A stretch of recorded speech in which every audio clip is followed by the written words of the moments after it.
Welcome to More Than a Conversation, the podcast where we will meet and greet and discuss everything from religion to history to theology, philosophy, business, leadership, and sometimes just hear great life stories. We're going to talk to some of the most interesting people in the world of business, the church, and community leaders.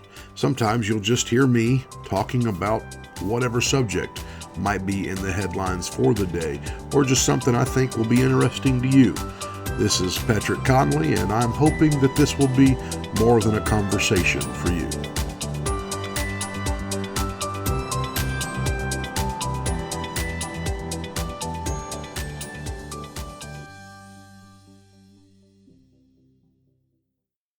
Welcome to More Than a Conversation. This is your host, Patrick Conley, and today I am joined by a guest that I have become acquainted to by reading his blog posts and by getting his resource delivered into my email. I'm joined today by someone who I believe is a blessing to the kingdom and someone you're going to want to hear from. I will say this, for those of you that are joining us today, if you are not a pastor and in ministry, there's going to be some parts of this podcast that might be a little bit boring to you. But for the most part, I believe all listeners will enjoy today, and I think it's going to be an exciting time for you. And pastors, especially lead pastors, this is going to be a great opportunity of resourcing. I am joined today by the founder of Ministry Pass, a resource that has millions of downloads and resources provided to ministers across the globe. I'm joined today by Justin Trapp. Justin, it's so good to have you on More Than a Conversation today. Hey, Patrick, thank you for having me. It's good to be here. It's good to hear from you and be able to do this. I count it as a great opportunity and honor to have a conversation about what church leaders are experiencing and how we can sort of all improve together and continue to reach people with the gospel. Now, Justin, I have to admit, I have said that I do not want to have another COVID-19 podcast. I've heard people that do it better than myself. I've heard those conversations. Craig Groeschel, Carey Nieuwhof, these guys have had conversations that are incredible. And honestly, I'm kind of tapped out on that. But I do want to talk to you about all the resourcing that you guys have available. I want to talk to you about navigating some of the changes that are going to come out of this season. But before we get into all that, I want to know the origin story of Justin Trapp. If the Marvel Universe has origin stories, and I guess we can have them too here in the kingdom, tell me, where does Justin Trapp begin? I know you didn't start in this resourcing, so where does the journey begin? Yeah, so I was 11 years old. I was at a summer camp, and I felt God tap me on the shoulder, and I felt that he was calling me to vocational ministry. And so from that point on, it was like I became an old soul. I began volunteering at my church, bugging the heck out of my youth pastor who, telling me to go home. I was homeschooled, so I was able to sort of do my school and intern at the church. And I was able to get a full-time vocational job at age 19 at a pretty large church. And I learned a lot there. And eventually, I was serving for my youth pastor as a kid. He became a pastor. It was a rehabilitation effort. And so we were there. He asked me to come serve with him. And I'm just having the thrill, the time of my life serving in ministry. And we took a drive one day, and I was bivocational. And so I had a business, and I was, half in the business, half in the church, serving the church. I love serving the church. And we went on a car ride, and he said, Justin, he said, because we've been talking about, should I plant a church? Would it be better if we just planted a campus? It was an ongoing conversation. And one day, as we're driving, he said, Justin, I think you'd be a fine local pastor. I really do. I believe that. He said, but it is apparent to me that whatever you do in business, God blesses. And he continues to give you influence through business. And while I believe you'd be a great local pastor, I feel like your impact for the kingdom will be greater through business than being a lead pastor somewhere. And I have to be honest, Patrick, it caught me off guard, and I was a little confused. And And the more I thought about it, the more I thought, you know what, he's probably right. God would continue to give me inroads and influence in ways that I had not imagined. And a short time after that, my wife walks into the room, and we've been married for 8 years. We haven't kids. She said, "I think I'm pregnant." Of course, I thought, well, my first response was, what do you mean you think? She said, well, I took two tests and from the Dollar General store, and they both are positive. And I said, well, if they're from the Dollar General, they can't be right? So we went to Kroger. We bought the most expensive pregnancy test we could find, and sure enough, she was pregnant. And I was scheduled to go on a missions trip a few weeks after that. That was actually on Good Friday. She came to me on Good Friday. And so I'm in Madagascar, an island the size of Texas, halfway around the world. And my wife is at the first ultrasound appointment. And luckily, I had Wi-Fi. And I was able to attend her first doctor's appointment via FaceTime. Thank you, Steve Jobs. And I heard my son's heartbeat from around the world.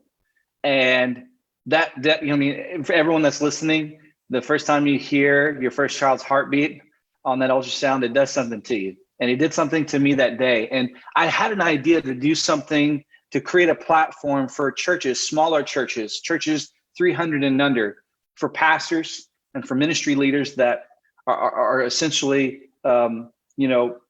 serving with limited resources, limited amounts of time, doing the work of the Lord, but really struggling week to week to really feel like they're getting ahead because of those limitations on budget, resources, and volunteers. And after I heard my son's heartbeat, as we drove the bumpy roads of Madagascar, I just began to think, and I feel like God was pressing me to, if you're going to do something, you need to do it now. And that was sort of the origin story of Ministry Pass. That was in May of 2014. In October of 2014, we launched Ministry Pass. And it's really funny because the day that we launched Ministry Pass, and I'll finish up here, the day we launched Ministry Pass was interesting. We were trending on Twitter in the US and in Canada. And, right now it's coronavirus and COVID is all the rage, right? And has been. But during that time, it was actually Ebola. So I still have a screenshot where it says it was hashtag the number one thing on Twitter, hashtag Ministry Pass. But right below that was hashtag Ebola. And wow. Just that's sort of the short story of how I went from 11 years old to Ministry Pass. But yeah. So how does that make you feel in that moment when somebody that you look up to, somebody who you're really hoping is going to pour into you, looks at you and says, hey, maybe ministry isn't what you thought it was going to be, and maybe this isn't the thing for you? So much of ministry is, thinking that's our calling. And so how did that make you feel in the moment? I know now it's not that you're not doing ministry now. You obviously are. But looking back, how did you feel when you're looking up to your pastor and what you hear is, this might not be the thing? Yeah, I was confused. And with my pastor, who I greatly admire and respect, he would always, he had this knack for sort of pulling the rug out from under you with things. And he was usually right, but he was able to see around the curve. And, at that time, I just, everyone had told me, like, you're the prototypical type of person that plants churches, right? Your personality and your giftings and the way you're wired is perfect for planting churches. But I just never felt like God tapped me on the shoulder and said, go here and do it. It was just sort of waiting. And when my pastor told me that, I was confused because that was sort of the next evolution, right? I've been a youth pastor, I've been an executive pastor, I've been serving faithfully, and I had a pastor's heart. The next sort of progression, right, is to plant a church or to be a lead pastor. And it never came to fruition. And so when he said that, as time went on, it started to make, a lot more sense. And looking back, I mean, he was very right. I mean, we just celebrated 2 million downloads of resources on Ministry Pass in the last five years. So I could have never imagined that churches from around the world, to the tune of 2 million downloads, would utilize a resource like we've created. I couldn't have imagined on that day. Wow. And so it's, in all reality, you could say that you're making more of an impact. In fact, any given Sunday, you're reaching far more people than you were reaching, or you would have been reaching had you planted a church. And I don't want to say just planted a church, but had you Sure, of planted a course. church, you would have been limited in scope there, for sure. That's amazing. So now Ministry Pass is based out of where? Houston. We're on the north side of Houston. So I want to talk about some things that we can do in this era that we live in and dealing with the challenges that we have. First of all, though, I have to ask, as someone who provides so much resource to the church, what do you do to keep your proverbial finger on the pulse of the church world?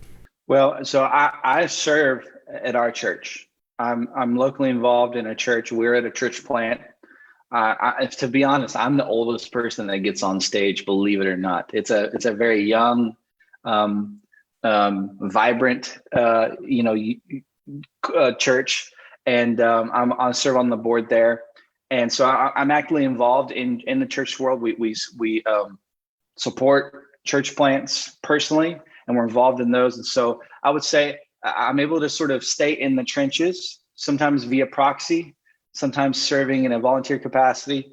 And, I've just had a heart for the church. And I really feel like, to the previous sort of topic related to my pastor, I really feel like God has equipped me to be a helper to pastors. And I'm in, sort of in this sweet spot of being able to help the church at large, but also still volunteer locally, in a local community context. So speaking of working in the church locally, right now everything has changed. And it could be different depending on what phase that your state is in, or maybe if you have an organization or denomination, what guidelines you're getting from them. So everything could be different for everyone. That being said, across the board, there are some lessons that can be learned by all of us. So when you look at this, both as a church resourcer and someone who is involved on a weekly basis in the local church, what are the lasting lessons that we could learn from this entire coronavirus situation? It's really interesting. I think it's a great question because the church has been largely a physical location, and it always will be, right? It always will be. But the culture has changed so rapidly. The way that we consume information, the way that we consume entertainment has changed so rapidly beneath our feet. And the way that the church as a whole publishes that content has largely been in a physical analog format, right? So for instance, the sermon, let's just take the sermon. There's, pastors on average spend about 10 and a half hours every week preparing the message. That's more time than they will spend eating their meals in that time frame. So pastors spend more time preparing a sermon than he will eating his meals. And this is sort of this rinse and repeat cycle. And a lot of times what happens is a pastor will get up, he'll spend 10 hours or more preparing a sermon. He'll get up, he'll preach that sermon in the pulpit. And then maybe that sermon goes on a podcast link somewhere, or it goes, on the website. But beyond that, all of that work is done. And what we're seeing on social media and Facebook and Instagram is people are consuming bite-sized pieces of content like crazy. They're just scrolling their feed, right? And just watching this 2-minute video here, watching this.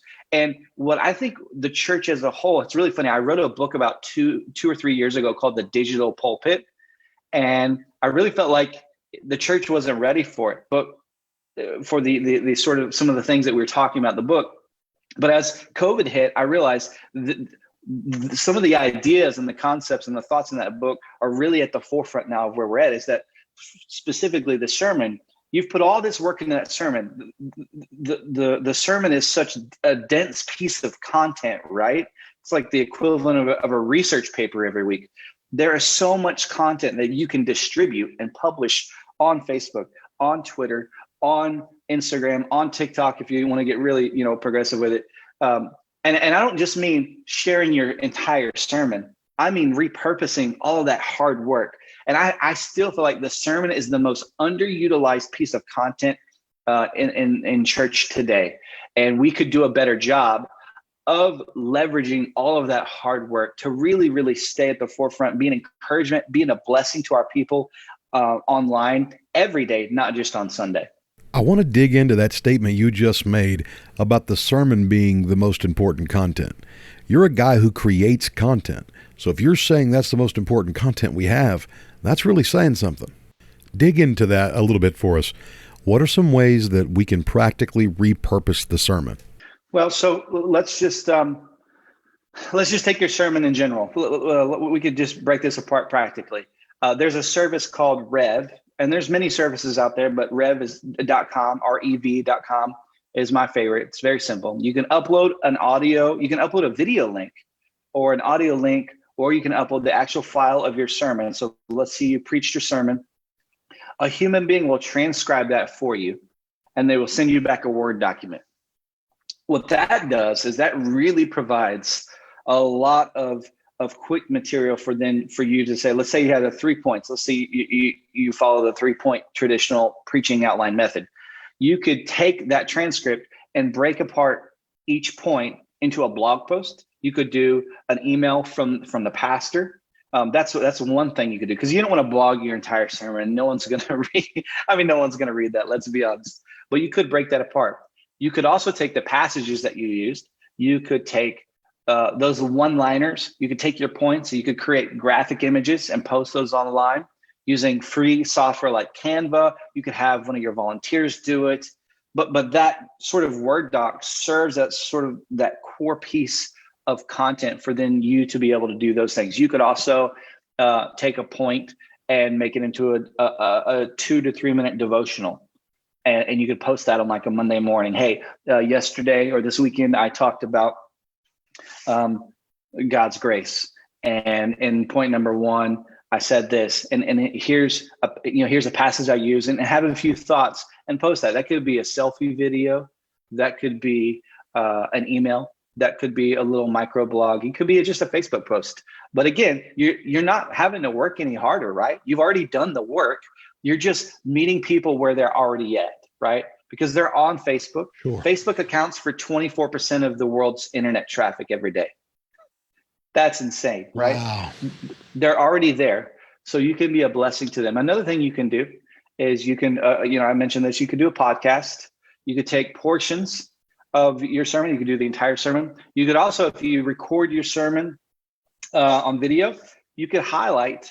There's a church in our area. It's a cowboy church, and they actually do a really, really good job of this. Their pastor is a wonderful storyteller, and so what they'll do is they won't post the entire video of his message on Facebook. And the reason why we do that, let me just sidebar. People consume content on Facebook and Instagram and Twitter in bite-sized chunks, right? And what we've done as a church, right, especially during COVID, is we've said, hey, let's just take the physical sermon on Sunday and let's just put it on Facebook. Well, people aren't normally consuming videos for 45 minutes at a time on Facebook, right? They're just not. They're 2-minute videos. It's almost like the church has attempted to put a square peg in a round hole during COVID. But I digress. So what they did, though, is they would share, like he told this story about a chicken, catching a chicken on the farm, and it's a cowboy church, and he's kind of humorous and he's real charming. And he told this story about catching a chicken, that how there was a biblical illustration there. And then he shared that little illustration and he sort of expanded upon he went back to his text. It was like a 2.5 minute video, but the amount of shares and the comments and the likes generated from that were crazy. I was so impressed when I saw it.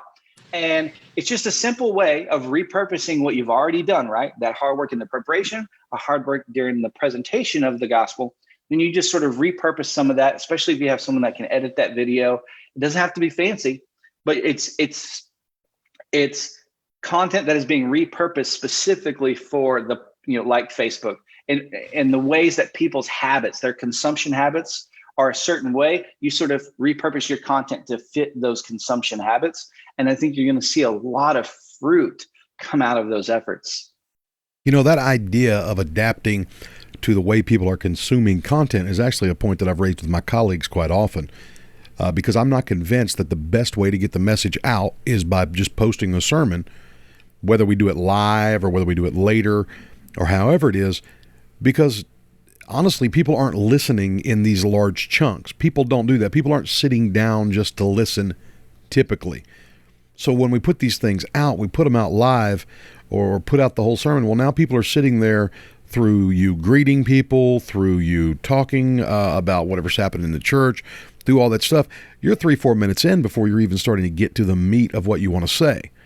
Whereas you have that opportunity to be within that window and do things where you're putting out the highlights and what we're doing. And you tell me your thoughts on this, but what we're doing is we're taking the sermon, we're cutting it down into clips and portions and so on and so forth, and then putting that out.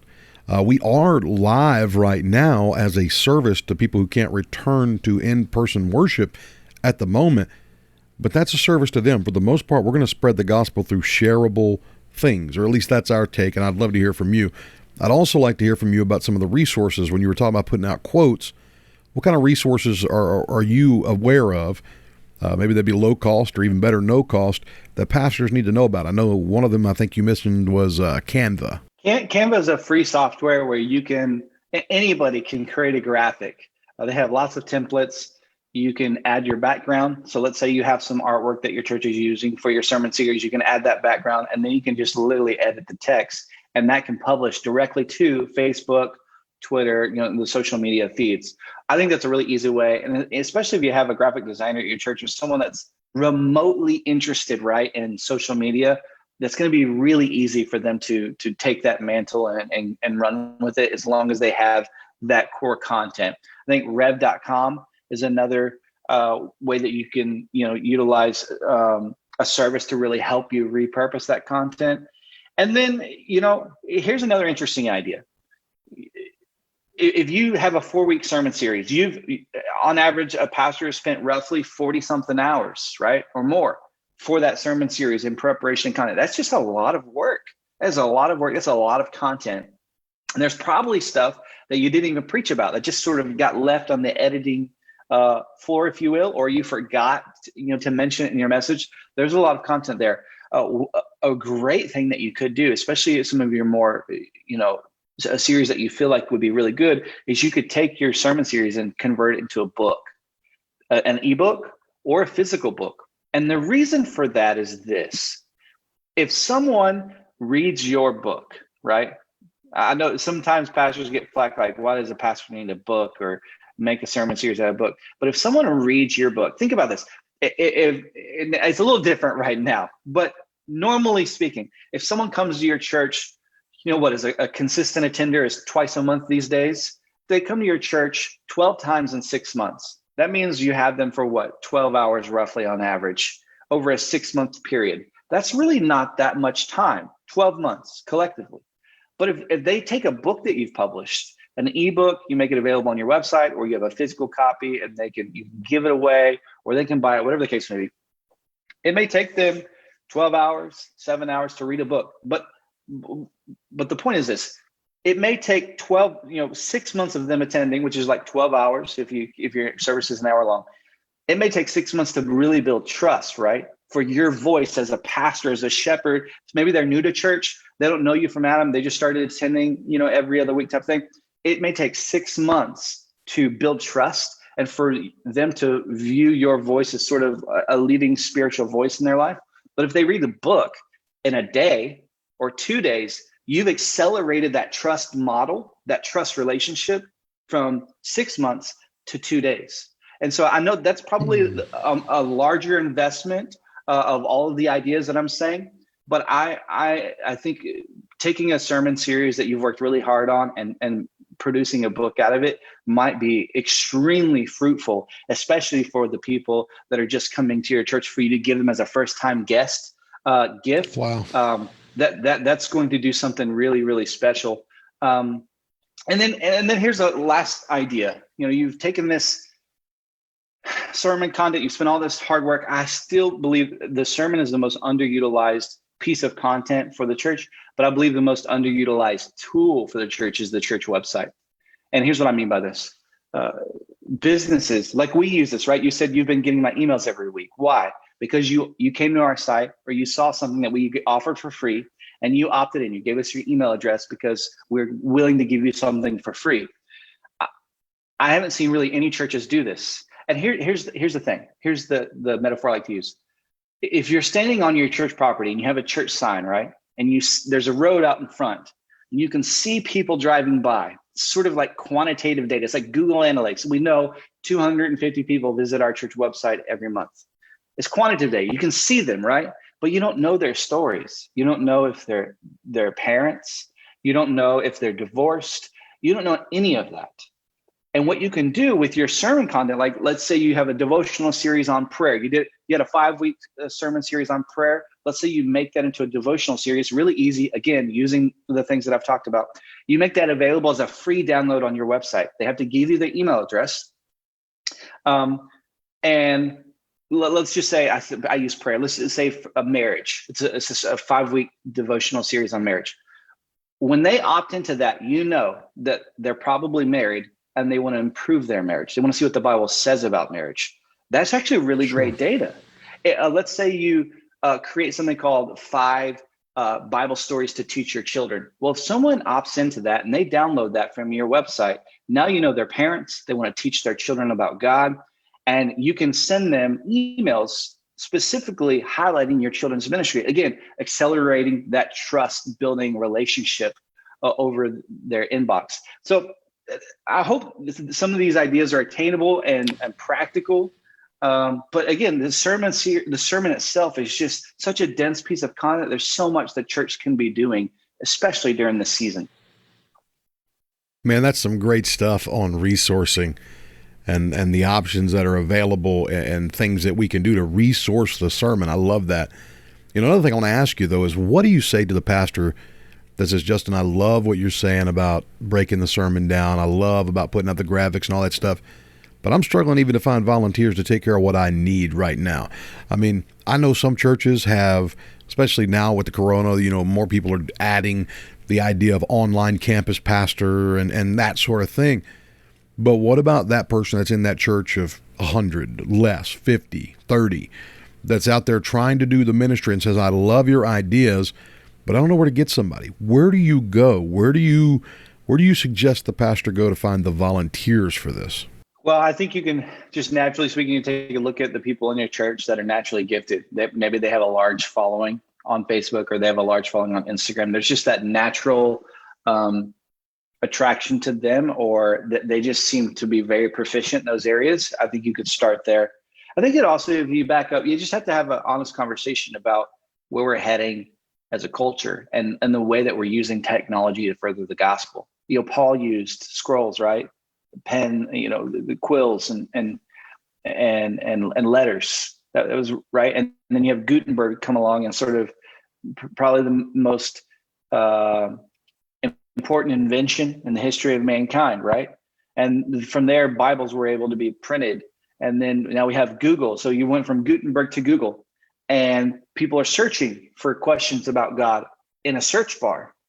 And so as churches, while our physical gathering will continue to happen, especially after COVID and everything kind of goes back to normal, what we have to realize, though, is culture and the way that people consume data and entertainment is changing beneath our feet.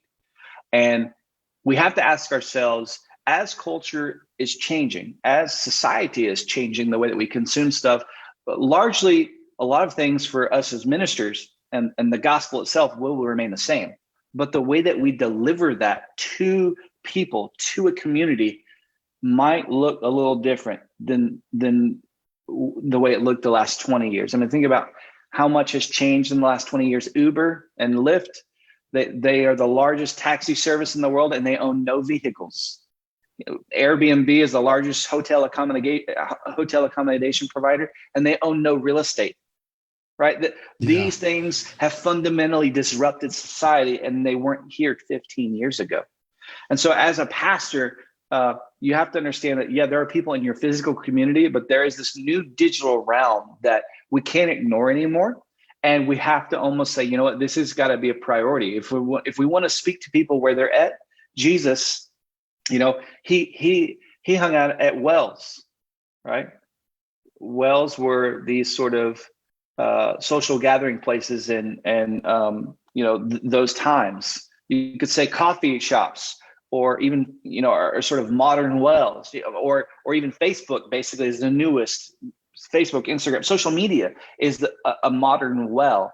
And if people are already there, I just have to imagine, Patrick, that if Jesus were here today, he would have a big presence. He would be telling stories on Facebook. I just have to believe that. And so, while it may seem scary or intimidating, you just have to ask yourself, culture's not changing. Church attendance continues to decline. That doesn't mean it's going, we're not supposed to physically gather and come together weekly. I'm all for that. I'm not saying that at all, but I'm just saying we just need to make this a priority and know that there is a physical pulpit, but pastor, you also have an opportunity to have a digital pulpit as well. And it's ripe and it's ready. And you could be that voice. You could be a blessing to your people every day of the week. That doesn't mean you're having church every day of the week, but through the help of some volunteers, there's some services out there. You can really have your voice in that modern well setting on social media. And I think you'd be surprised at how ripe of an opportunity that is, especially right now. Speaking of right now does bring us into that Corona conversation. And that is, a lot of things have changed. And some things have changed that should have changed. And so when we look at the changes that have taken place during this time, as you analyze them, as you look at them, what are the changes that have happened that you see? And also, what are the changes because there's some changes that should never go back. So what changes have happened? What changes need to be happening in this? What changes should we never want to go back from? I thought Brady Shearer, he's a church communications guy. I thought he said it best the other day. He thought he had an interesting observation. He said, streaming will never replace the physical gathering, of worship together. And streaming doesn't really replace the way that people consume habits today. So if your church is just offering an online stream, it's sort of not serving both needs, right? People want to come together. I miss the community of my local church. I think everyone misses that right now, right? It's so funny because we're no longer hugging people just out of reaction. It's like a hug now is intentional. Like there might be something at risk if you hug somebody right now, right? Yeah. I have to consciously decide, I want to hug this, this person. I saw somebody the other day. I knew at the grocery store. At the end of our conversation, we kind of shook hands and embraced for a hug. And it was like that weird, we both know something's at risk here, but it's probably not a great risk. But we know that people want to gather together. I think what everyone's realized is streaming is never going to replace that. And I'm so thankful that when this is all said and done, we'll be able to physically gather and worship together. I long for that, to be honest with you. But I also have, again, seen that just doing a streaming service and calling that a day, right? Hey, we've done our part to be relevant on social media, is not really serving the people where they're at either. They're consuming content, like you mentioned. 3 minutes is a very long time. So again, going back to that idea of taking all that hard work that you've had and repurposing it to serve your digital community at large. Hey, More Than a Conversation listeners, I hope that you are enjoying this conversation as much as I am, and I hope that you're getting something great out of it today. I'm just wanting to jump in here in the middle to take a moment and let you know a few ways that you can help out More Than a Conversation. First, wherever you're listening, please go ahead and click that subscribe button. That will definitely help, and that'll make sure that you get all the content. Also, if you have a way to rate, if your app allows you to give a 4-star, 5-star, whatever the rating is that's the top rating, I would so appreciate if you would go ahead and drop a rating there. That's how the aggregators and the distributors rank podcasts, and the higher the ranking you give, the more ears will be able to hear these great conversations. Thanks again, and I'm hoping that today has been more than a conversation for you. Now let's get back to it. I think that's some of the biggest takeaways we've had. This has sort of been an issue for the church, or the church is very much behind businesses, Patrick. We've been doing this for 5 or 6 years, having the ability to give things away to people for free. They give us their email address. Then that allows us to know a little bit of data about them. The church has not been doing that. A year or so ago, I Googled churches, Spring, Texas, which is near my area. And I went through over 50 websites and not all one had it. So I thought, well, let me Google some of the more nationally known churches that all the big mega churches, right? And let me see if they're utilizing this technique or this principle, right, of getting more qualitative data than quantitative data. And I was shocked. Only one, it was Hillsong, was leveraging this sort of idea of building trust with someone before they ever come to your physical church. And so I think what COVID has done is sort of pressed these issues to the forefront, and they've revealed themselves as some weak points for churches as an organization. But hey, it doesn't mean that we can't change. Doesn't mean literally restaurants and churches flipped on a dime, right? We went from having services one week, having people in your restaurants to one week, to the next week having to do everything online, takeout only. So the agility, I think you pastor and your volunteers in church, you will surprise yourself at your ability to adapt in these certain times. We adapted out of necessity, but I think moving forward, we need to take a long, hard look at some of the things that we've been doing and say, hey, this worked really well during COVID. Should we do this moving forward? What could we do differently moving forward that's going to really continue to serve the people that we've been talking to? Because I've met a lot of pastors. I think Carrie Newhoff said, and in relation to the pastors I've talked to, some of the people haven't even watched the streaming, but they've gained an audience. And some of the church people have watched the streams and watched the content. And so when you go back to the physical gathering, are you just going to abandon this new audience that you've built over the past few months? No, I don't know that would serve anybody, right? So there's a lot of, I know I'm sort of some nuanced things, and it's we're talking 30,000 feet, and then we're also talking about some real mechanical based things like email automations and all of that. But it's been a unique season, I would say, to just observe how churches are dealing with COVID, but what I'm more interested in is how we're going to do things moving forward as we go back to normal. Will churches sort of have this 99% focus on the physical gathering, or will they say, hey, you know what, we do have a digital pulpit and it's important and people are looking to us and we can be a blessing to them every day. So those are my thoughts. So what is the purpose of the digital pulpit? Is it an inroad into our weekly gathering, or is it a purpose and a pulpit unto itself? Should our goal be to connect people with us physically, which in fact raises another question, which is, what does it mean to be part of the body? What does discipleship look like? Has this digital era and digital age, and in fact, and this situation forcing us to more digital, has that changed what discipleship means, or has it changed what it means to be part of the body? Yeah, I think it's a great question, right? We could talk hours. On that question. I think, the information, we're not even in an information age anymore. We're in an attention age. We're in an attention economy, right? Attention is a currency today. And I think it's a little bit of both, to answer your question. I think you can be a blessing to your people every day. You can be at the forefront. If they're logging into Facebook every day, why shouldn't they see first thing in the morning a devotional reminder from you? Like, why not? You know what I mean? Why not? Or even something as simple as the passage that you used on Sunday, make that into a beautiful graphic. Again, using free stuff. You could do it on your phone. That's so easy. Or you could get, a teenager to do it. Why not post that Monday morning, that passage? People love looking at beautiful art and scriptures. That's going to actually get really high engagement. But I also think it is also an opportunity for people to really, be exposed and have an awareness about your local church, even if they've never come. What's interesting to me is a lot of churches are using like plan your visit. I don't know if you guys have seen that. It's like a widget where you can install on your site and plan your visit. That does nothing to build trust, though, right? It's almost self-serving in a way. It's meant to be like convenient, but it does nothing to build trust.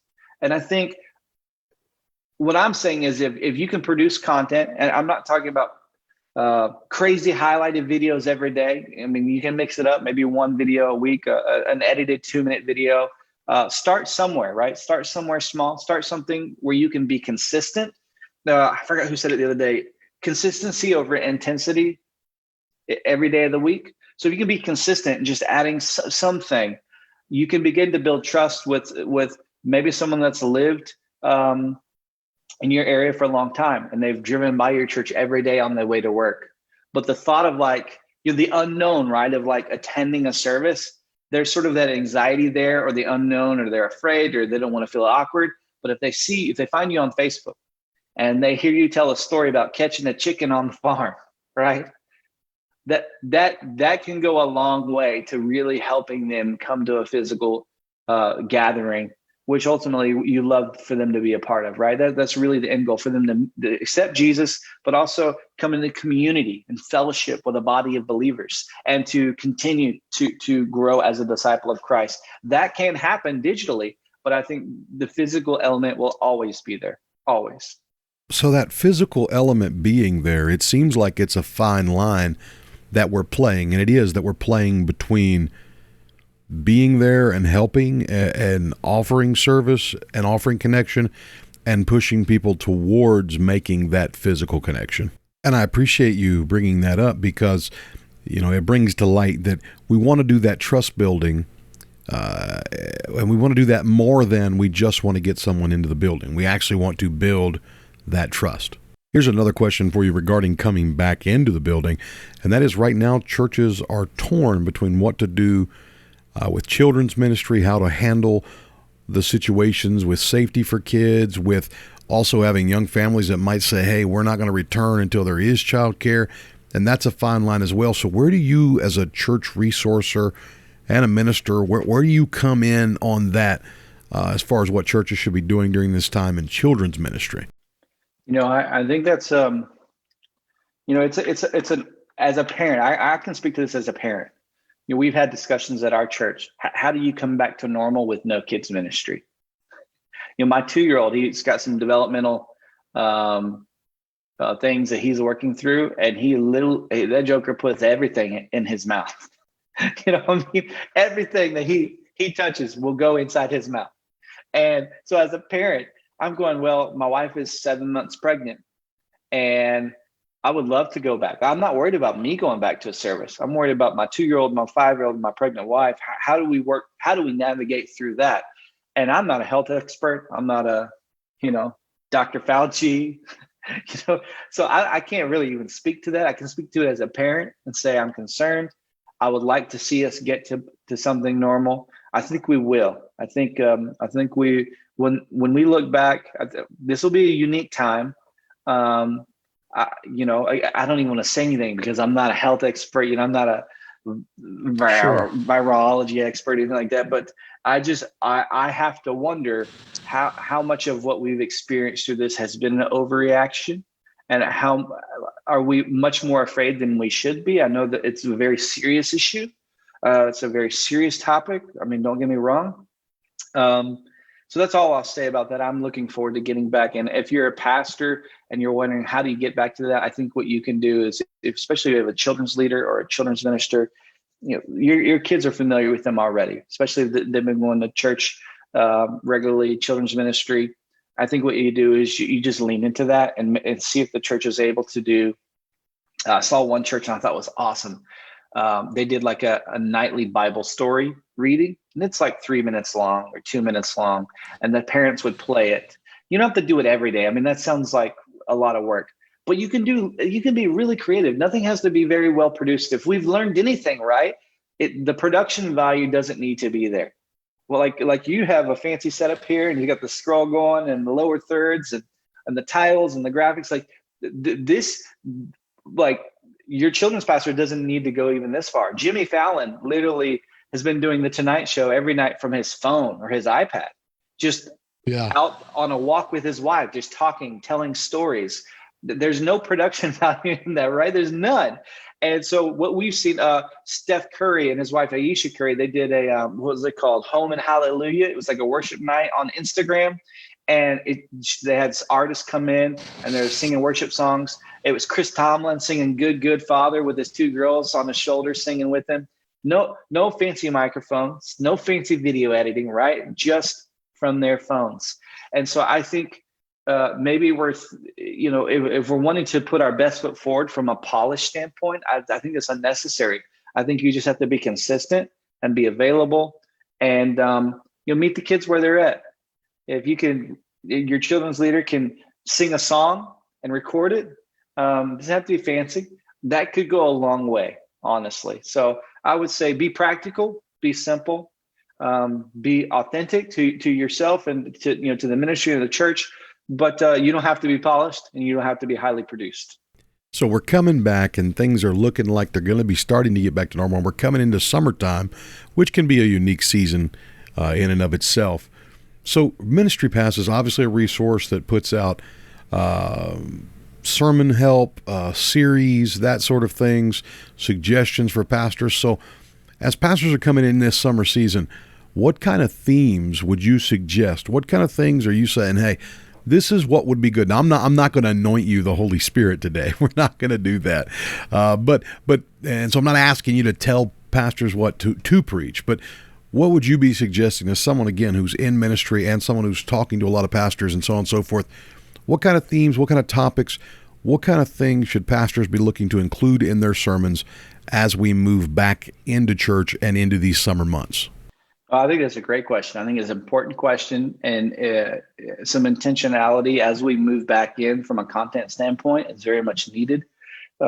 Obviously, you have to sort of in prayer and with your leadership, if you have a teaching team, sort of see what's going to be best for your congregation and your context. I know at Ministry Pass, what we had aimed to do is, I was a bivocational pastor. I was preaching every month, and I'm wearing lots of hats, even as a bivocational pastor. Our senior pastor wearing lots of hats, right? You guys know this, and there's just a lot to do every week. And so what we aim to do is to really come alongside pastors and not give pastors sermons to preach, but to sort of give frameworks that are helpful, that are springboards, if you will. So we don't give pastors sermons. We do give content frameworks. So a passage that you can use this week, the big idea of the message, some talking points or some illustration ideas. From that point, the pastor can then develop the rest of the content through their own unique voice and own unique context. But as far as topics go, so I said all this, we have over 1,000 sermon series on Ministry Pass.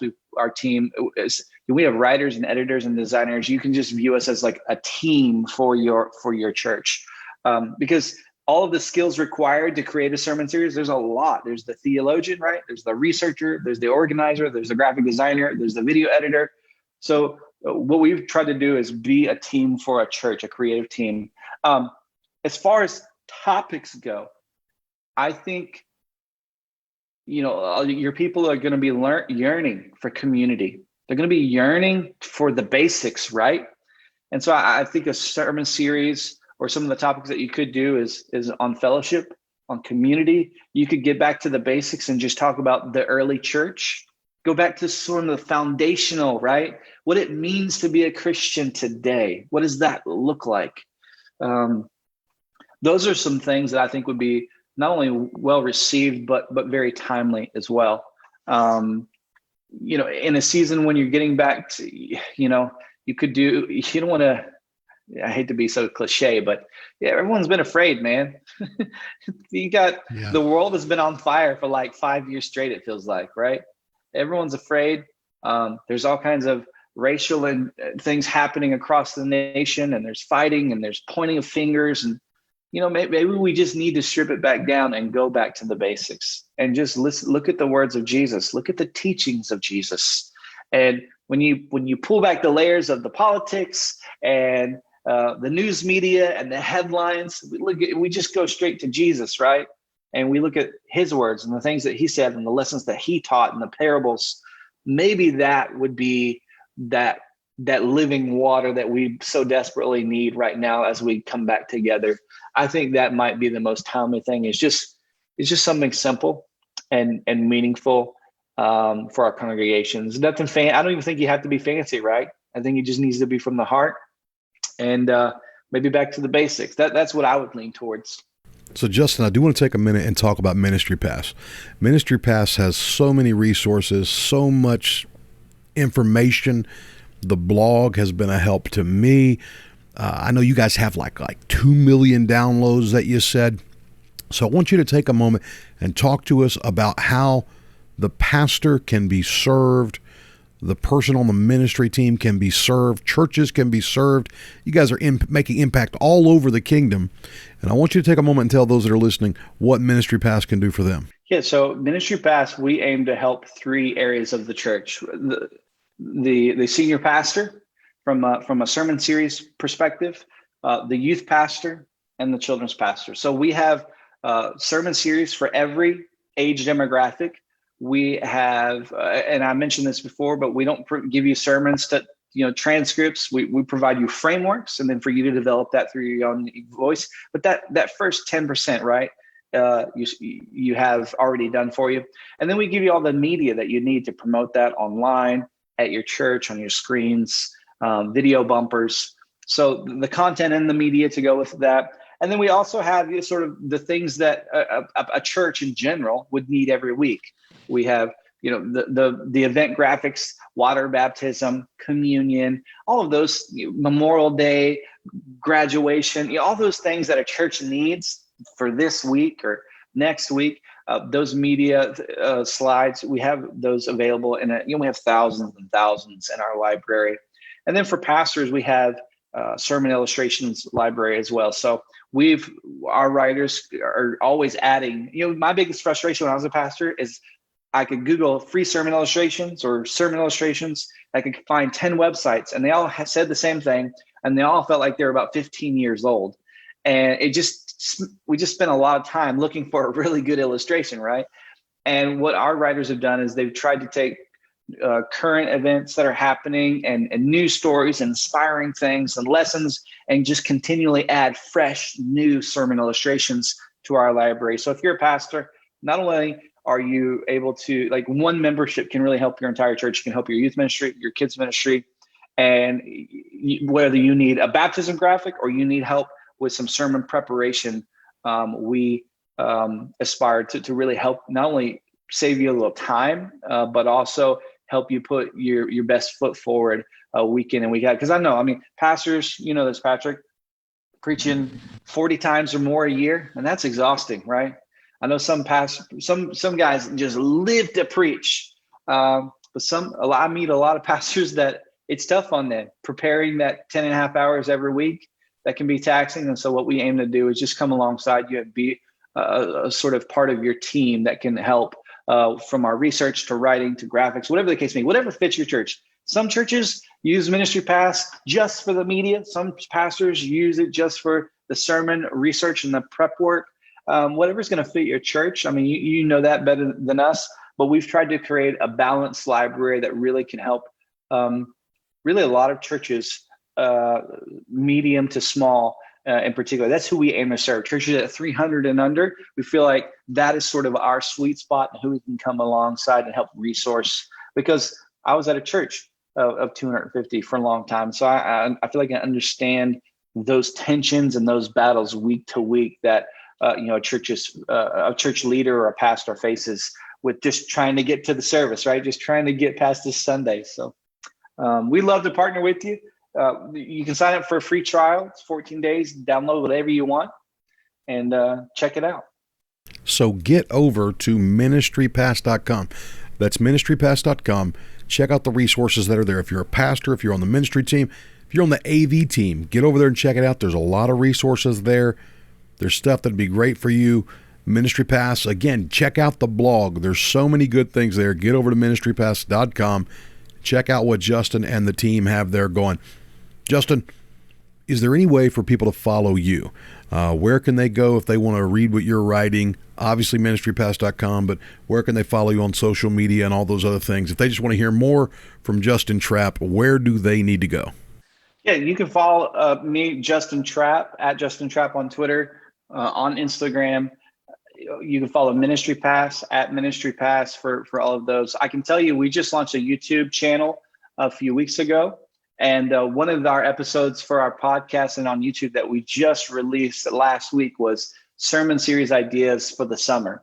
And I think we hit on maybe 10 different ideas. So that's about a 20-minute episode. So if as you're getting ready to plan to go back to some sort of resemblance of a service and you're wanting to know, hey, what can we do for a sermon series. We actually talk about some of those items. So that's on our YouTube channel. If you want to check that out, just YouTube Ministry Pass, and you'll see it's one of the first videos.